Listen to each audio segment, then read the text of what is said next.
Bom dia, pessoal. Bom dia. Bom, é com muita satisfação que estou de volta aqui ao Congresso da FNP.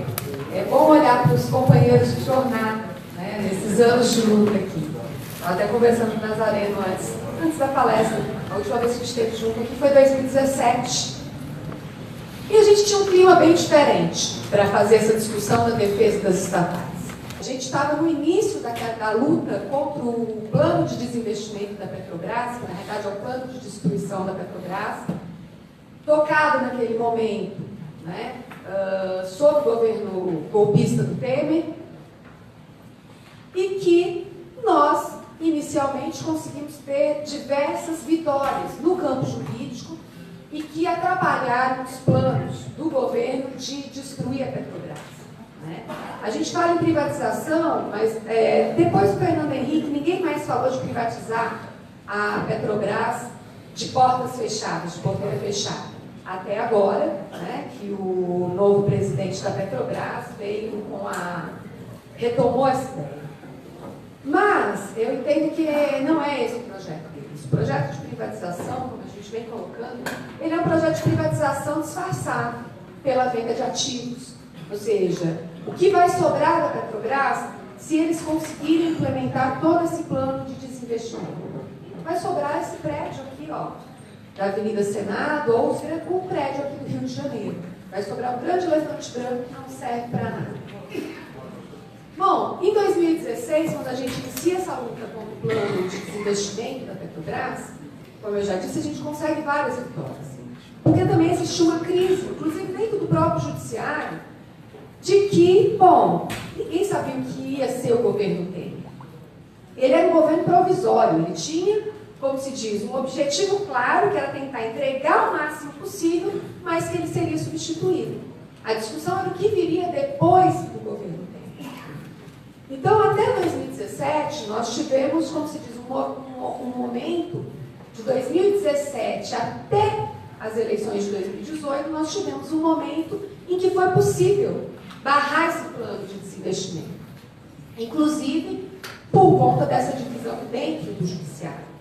Em especial, processos que chegaram até o Supremo Federal, no caso, na época, quando o Carmen Lúcia era presidente, de manter decisões liminares dos tribunais inferiores que impediam essas vendas da Petrobras, pelo fundamento de que estavam sendo vendidas sem licitação. De lá para cá, muita coisa vem mudando. Não mudou para melhor para a gente. Eu acho que uma coisa, eu lembro da palestra aqui em 2017, que eu dizia o seguinte: nós estamos cumprindo um papel aqui, porque quando o jurídico ele se sobressai, é porque a coisa aqui embaixo, ou seja, no movimento real da classe trabalhadora, ela não está no tempo. Porque se a gente depende do jurídico para segurar alguma coisa, é porque na nossa luta objetiva a gente não estava conseguindo impor a derrota necessária. Então é aquele momento em que o jurídico ele cumpre o papel auxiliar, mas também protagonista nessa luta em defesa do nosso patrimônio. Bom, de lá para cá muita coisa mudou.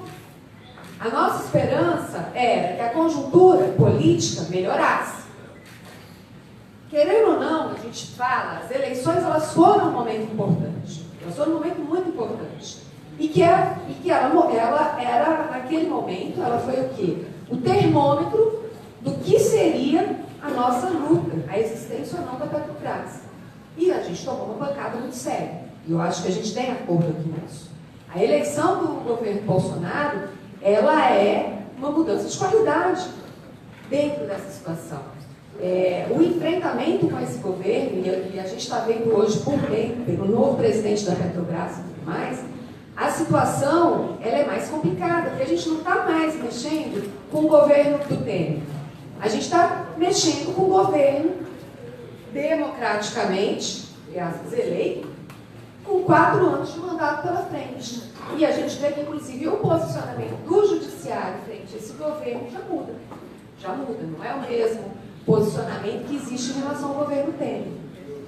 Eu estou fazendo esse preâmbulo para entrar no que está acontecendo hoje na luta jurídica contra essa entrega da Petrobras. Que ela envolve a venda de ativos, mas ela não envolve só a venda de ativos também. ela envolve uma outra discussão muito importante que tem a ver com a entrega do pré-sal, com a questão da sanção onerosa e qual que vai ser a política do movimento daqui para frente em relação a isso. Bom, do ponto de vista jurídico, a gente conseguiu, como se diz, atrapalhar a vida deles por muito tempo. Só que eles começam a ter vitórias importantes do ponto de vista jurídico. A última questão, a última a gente vai pegar, que eu acho que está na crista da onda, é a questão da TAG. Né? A TAG, a Transportadora Associada de Gás, ela é o quê? É a dona, uma subsidiária da Petrobras, de toda a malha de dutos do norte e nordeste do país. Uma das maiores malhas de dutos do país e uma das mais novas, recentemente construída. A TAG, ela foi vendida por 4 anos do seu lucro. 4 anos do seu lucro. Após a venda da nova Transportadora Sudeste. Lembro que no congresso passado eu apresentei os dados em relação à MTS, que foi vendida também por 5 anos do seu lucro. E que, 1 ano após a venda da MTS, a Petrobras, em seus balanços financeiros, como inclusive a EPET apontou muito bem, teve prejuízo operacional, contabilizou prejuízo operacional justamente pelo pagamento do aluguel dos dutos da MTS. Relembrando, como que foi a venda da MTS? A Petrobras vendeu a MTS e formalizou um contrato de aluguel daqueles dutos. Então, eu vendi os dutos que eram meus, que eu construí, que eu tive gasto, aí eu alugo esses dutos de volta, pagando um aluguel caríssimo.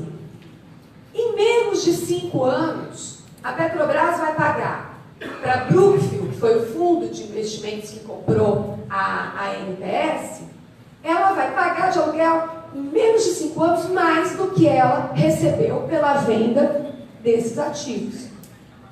Na época, o memorando de valoração que foi apresentado na Assembleia dos acionistas para a venda da MTS, colocava o lucro da MTS até 2028 de 49 bilhões de reais. Isso sem considerar, isso você considerando o preço mínimo das tarifas de transferência de gás. Isso sem considerar a entrada em produção dos grandes campos do pré-sal. 49 bilhões, foi vendido por 17. 1 ano depois se contabiliza o prejuízo. E 1 ano depois o que faz a Petrobras? Vende a TAG no mesmo modelo de negócio da MTS. Bom, nós conseguimos segurar a venda da TAG, isso a gente está falando no início de 2018. Nós conseguimos segurar a venda da TAG, suspender a venda da TAG e segurar a venda até final de janeiro de 2019. Teve 2 situações que atrapalharam a venda. Primeiro, isso foi em agosto de 2018, nós conseguimos eliminar no Tribunal Regional Federal da Quinta Região, que suspendia a venda da TAG.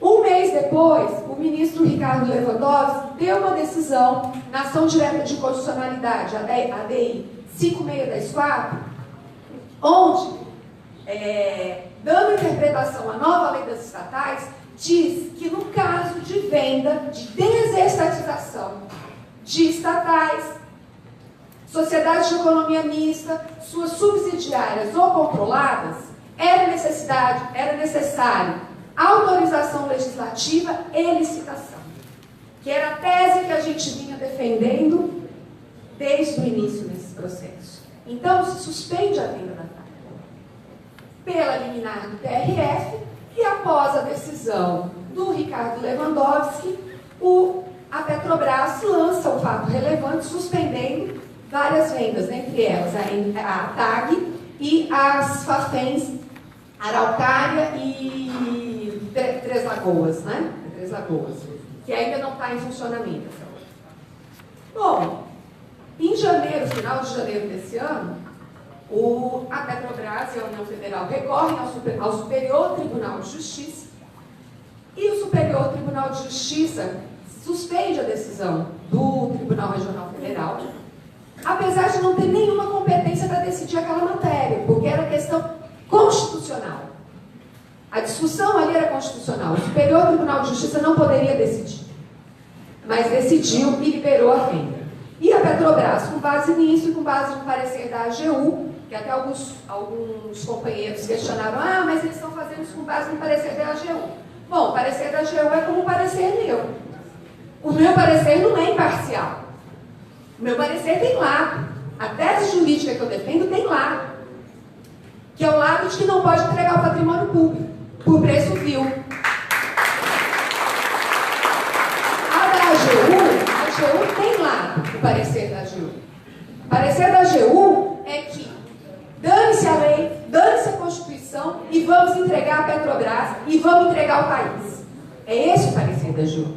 Por que eu estou dizendo isso? Porque alguns companheiros aqui dentro da categoria petroleira, existe muito essa questão do respeito à legalidade. Então o parecer do TCU. O parecer do TCU não vale nada. Vale tanto quanto o meu trabalho, quanto o parecer meu. Por quê? Porque ele tem um lado. Ele tem um lado. E parecer do TCU não é lei, não é decisão judicial. Então a Petrobras, ela retomou a venda, por exemplo, da Fafem Araucária, sem nenhuma decisão judicial que autorizasse. Porque a decisão do ministro Lewandowski, na ADI 5624, ainda está em vigência. E a Petrobras está passando deliberadamente por cima dessa decisão. Nós tivemos um outro fato muito importante no final do ano passado. No dia 19 de dezembro, e eu lembro bem a data porque foi um dia antes do meu aniversário. Eu lembro que eu li uma matéria e saí pulando em casa, né? Estava na casa da minha mãe, saí pulando. Ela, o que foi, menina? Você ganhou na loteria? Eu falei, não, mas foi melhor que isso. Era o ministro Marco Aurélio. Ele tinha dado uma decisão muito importante para os destinos do país, para o destino da Petrobras, né? Que foi ele concedeu uma liminar na ação direta de constitucionalidade 5942, que eu sou advogada nessa ação, que questionava um decreto do Temer, o decreto 9355 de 2018, que foi o decreto que o Temer fez para legalizar toda a sistemática de desinvestimento. Porque, retomando um pouco, puxando o fio, tudo isso começou, essa sistemática de desinvestimento, a Petrobras, ela foi questionada pelo TCU e depois o TCU, eu lembro que foi esse o termo que eu usei aqui naquela época, disse que a sistemática da Petrobras estava toda errada, era inconstitucional, mas fez a maior lavagem de mãos na história desde Pôncio Pilatos. Disse o seguinte, olha, o que não foi feito, o que não foi vendido ainda, reinicie, mas o que já foi vendido, deixa assim, deixa para lá mesmo. Já que o ladrão arrombou o cofre, deixa fugir com o dinheiro. Bom, mas o TCU fez pior depois. O TCU criou uma nova sistemática de desinvestimento. Ou seja, o TCU tomou o papel do Congresso Nacional e resolveu fazer uma norma para a Petrobras vender ativos, que é contra essa nova norma que a gente hoje se bate no judiciário, né? Mas para evitar qualquer ausência de base legal para fazer essas vendas, o Temer faz esse decreto 9355 de 2018, que é um escândalo, porque ele legaliza toda a sistemática de desinvestimento da Petrobras, que foi aprovado pelo TCU, mas ele faz mais.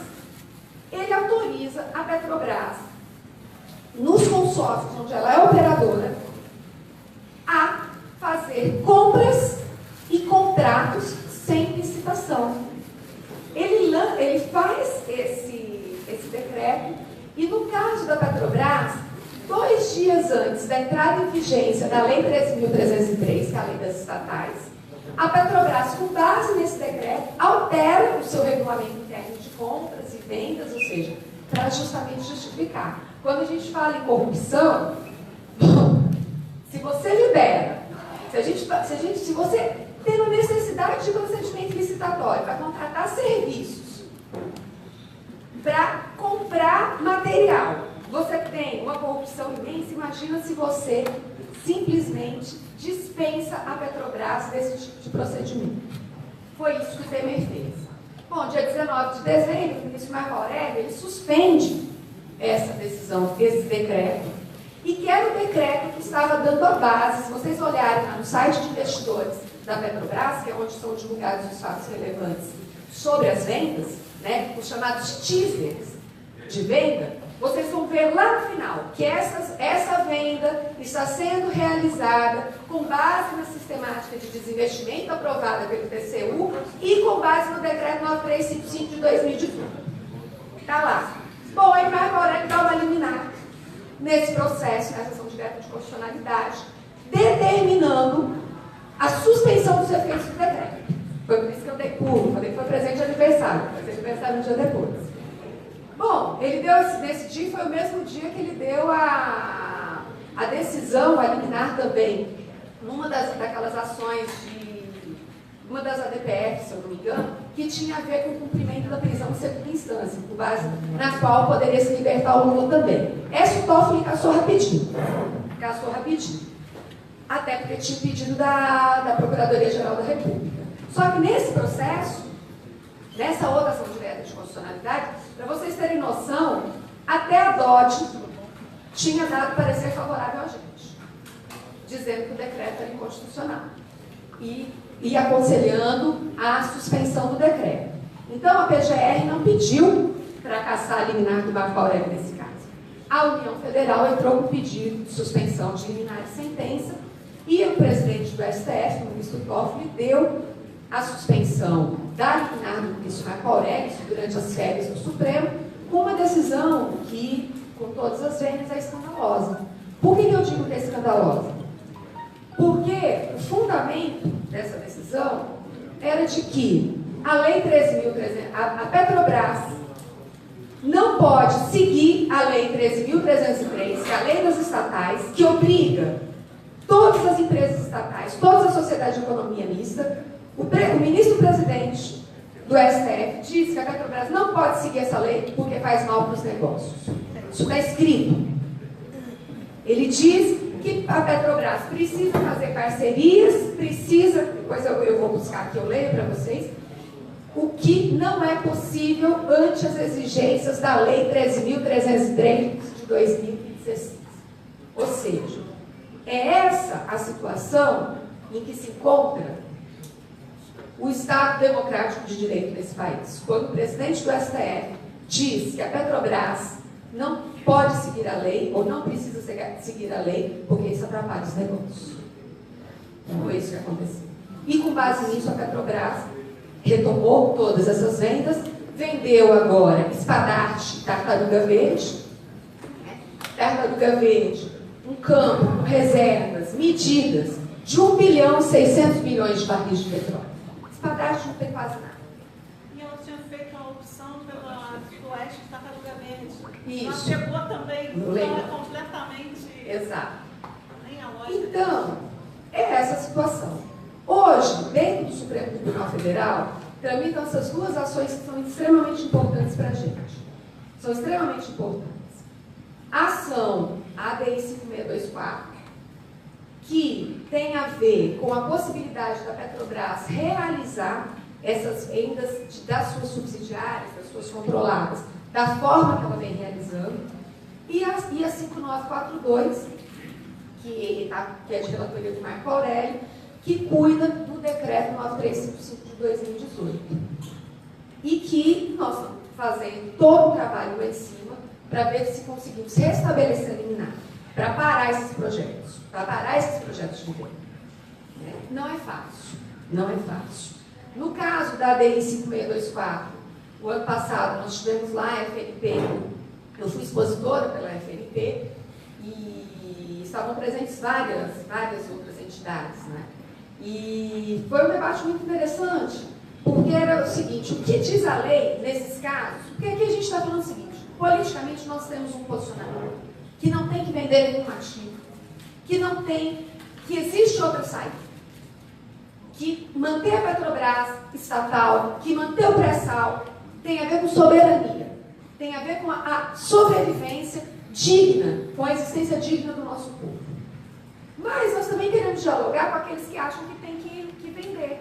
Porque mesmo quem defende que tem que privatizar ou que tem que vender alguma coisa, com certeza diz o seguinte: bom, se eu vou vender algo que é meu, eu vou vender por um preço justo. Bom, se a gente for pegar todos os números que têm sido, todos os valores que têm sido tem valor justo nenhum. Não são vendas, são basicamente doações. São doações. Dentro do judiciário, infelizmente, nós não temos como discutir se pode ou não pode vender. Não, a gente vive num país capitalista, numa Constituição que tem a ver com isso, que é uma Constituição de um país capitalista, que ela permite que a Petrobras venda. Ela permite. A questão é que ela exige uma forma para se fazer isso. E essa forma, que hoje, no caso das empresas, da Sociedade de Economia Mista estatais, é um processo de desestatização, que é uma lei que vem, inclusive, da época do Fernando Henrique, nem isso está mais sendo aplicado. Então, a nossa briga é, bom, tem que ser aplicada essa lei. Para vender, vocês vão ter que seguir a lei. Por quê? Porque essa lei também ela nos dá espaço para contestar essa venda de uma outra forma. A Petrobras, ela hoje, ela realmente, como se diz, ela mostra que ela atua como se ela fosse um ente soberano dentro do país. Para ela não existe lei. Para ela não existe lei. Ela passa por cima da lei, o Supremo diz tudo bem e continua vendendo. E ela continua, eu digo que assim, quem rouba tem pressa e vem se aperfeiçoando essa forma do roubo. E também os mecanismos para dificultar a nossa atuação. Um dos últimos, como se diz, uma das últimas artimanhas foi a alteração do estatuto em relação à questão da forma de aprovação dessas vendas. Antes dessas vendas, elas tinham que ser aprovadas pela Assembleia de Acionistas. Hoje, ficou na mão do Conselho de Administração a aprovação final. Eu lembro que, inclusive, na época, o pessoal do RJ pediu uma entrevista nesse sentido e eu tinha dito, olha, do ponto de vista da aprovação em si, se vai aprovar ou não vai aprovar a venda, isso não tem grande mudança. Por quê? Porque dentro do Conselho de Administração, você está, como se diz, representada a proporção de votos do acionista majoritário. Então, assim, não vai mudar. Votar no Conselho de Administração ou votar na Assembleia de Acionistas, ela não iria mudar o resultado em si. Mas ela traz uma situação que é escandalosa. Por quê? Todos os documentos que a gente usou nos processos, para dizer, quando eu falo o seguinte, olha, a TAG foi vendida por 4 anos do seu lucro líquido, a NTS foi vendida por 5 anos, quais foram os valores de lucro projetado, isso e aquilo, foram com base nos documentos da Petrobras, que ela era obrigada a publicar com 30 dias de antecedência para os acionistas, para a Assembleia de Acionistas. Isso acabou. Então, ou seja, o mínimo que existia de transparência em relação a isso, acabou. Acabou. Simplesmente acabou. Não é à toa que eles fazem isso. Por quê? Por mais que a gente fale que é frágil essa luta, essa batalha jurídica, ela causa uma insegurança. Ela causa uma insegurança. E eles estão cada vez mais querendo eliminar qualquer fator de insegurança para poder passar o rolo e vender tudo de uma vez. Então, pessoal, o que eu posso dizer em relação hoje à luta jurídica? Ela continua. Ela continua num patamar mais difícil, como eu acho que para todos nós, não é só na luta jurídica, acho que tudo hoje está mais difícil.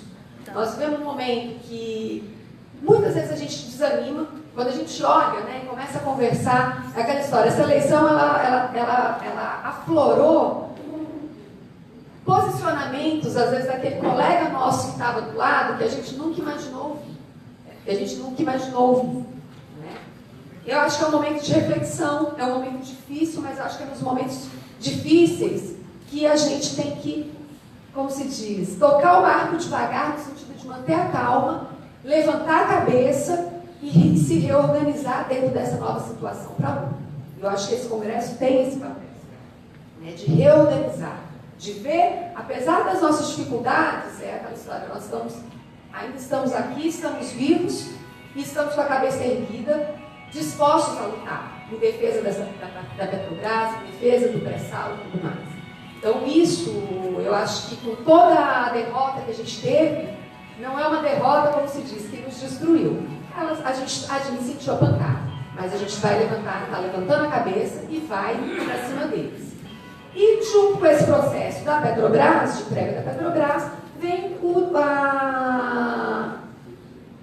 como se diz, o golpe final que eles querem fazer dentro do pré-sal.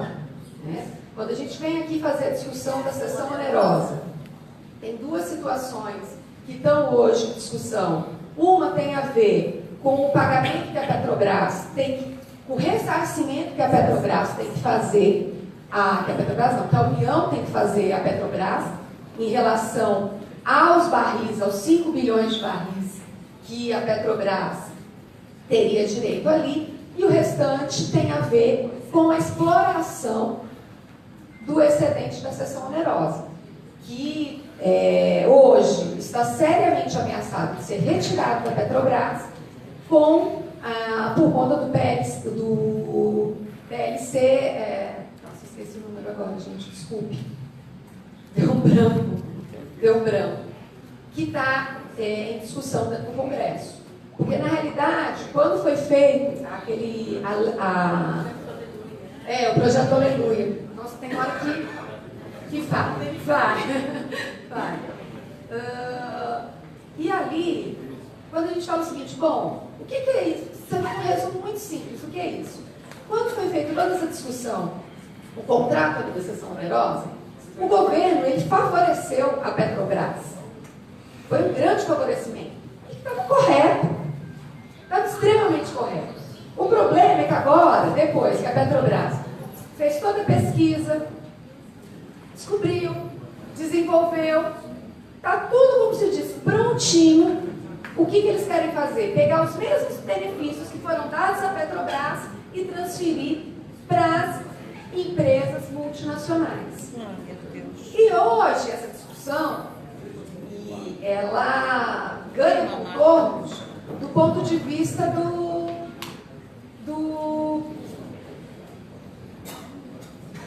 apoio, que hoje o que o governo está fazendo com esse projeto? Ele está usando esse projeto como troca, como moeda de troca, para negociar o apoio dos governadores a esse projeto. Dizendo o seguinte, olha, quem apoiar o projeto vai ter dinheiro do pré-sal para resolver as suas dívidas dos estados. A gente tem vários estados que estão falidos, e que os seus governadores estão doidos atrás de dinheiro para pagar funcionário e tudo mais. E aí o governo diz o seguinte, tá bom, vocês querem dinheiro? Eu vou dar. Mas vocês vão ter que aprovar esse projeto. Infelizmente, boa parte dos governadores, inclusive os da oposição, estão caindo no campo da sereia. E não dá para trocar o nosso pré-sal, não dá para trocar o patrimônio imensurável desse país por algumas migalhas que o governo quer dar. Então, uma das posições que nós temos que tirar aqui e levar, inclusive, também para a FUP, como exigência, é que não pode ter nenhum apoio aqui, nem das entidades e nem dos governadores da oposição, nem dos governadores que hoje se dizem oposição a esse projeto. Não dá para fazer isso. Porque fazer isso é simplesmente destruir com o destino do país. A luta que nós vamos ter que travar esse ano, ela é muito grande. Eu gostaria de estar aqui falando o seguinte, olha, está tudo bem, falar que seria simples, não vai ser. Essas duas situações, a entrega do pré-sal e a venda de ativos, ela vai permear todo o nosso acordo coletivo. Eu digo que nós vamos ter uma campanha salarial esse ano que vai ser muito dura. Talvez a mais dura que a gente tem enfrentado desde 94. Talvez seja pior. Por isso, nós vamos ter que ter unidade. E eu digo que a unidade não é só entre os petroleiros. Nós vamos ter que nos fortalecer também na luta junto com os outros setores estatais que estão sendo também rifados, setor elétrico, que também está na mira do governo, o setor dos bancos públicos. Nós temos que caminhar tem aí todo um calendário de lutas, da greve geral e tudo mais, e nós temos que realmente avançar dentro desse calendário. Setembro, nós temos que transformar setembro. Eu lembro, Nazareno é um pouco mais antigo que eu, mas enfim. Eu lembro que, assim, na década de 90, sempre no mês de setembro, era o chamado Setembro Vermelho. Era quando entrava em campo as grandes categorias, metalúrgicos, petroleiros, bancários. Era o mês em que sempre se buscava a unificação desses grandes setores para tentar barrar as ofensivas do governo contra a classe trabalhadora. Nós temos que construir um grande setembro vermelho. Um grande setembro vermelho. Que é a única forma da gente conseguir aqui defender a Petrobras, defender o pré-sal, defender a soberania desse país. E é esse o chamado que fica aqui esse congresso. Nós vamos continuar a briga na trincheira jurídica, mas nós temos que aqui avançar também, como se diz, na unidade, na trincheira, na rua. Porque é a trincheira na rua que vai poder derrotar o governo Bolsonaro e que vai poder derrotar esse plano de destruição do país. E é isso, pessoal. Tem aqui, a gente conversando, tem um monte de... Não sei se todo mundo, mas a gente conversando, muita gente assiste a tal da série do Game of Thrones, né? E a gente estava brincando entre nós naquela história, que ali foi a guerra, né? Teve no último episódio uma batalha final, né? Que o que estava em discussão era a existência ou não da raça humana ali. E tem uma cena muito bonita, que ele olha o seguinte, eles estavam lutando contra a morte, contra o Deus da morte. Ele fala o seguinte: o que se diz quando se olha para o Deus da morte? Não hoje, not today, hoje não. Então, hoje não. Eles podem até vencer, mas hoje não. Hoje a gente não.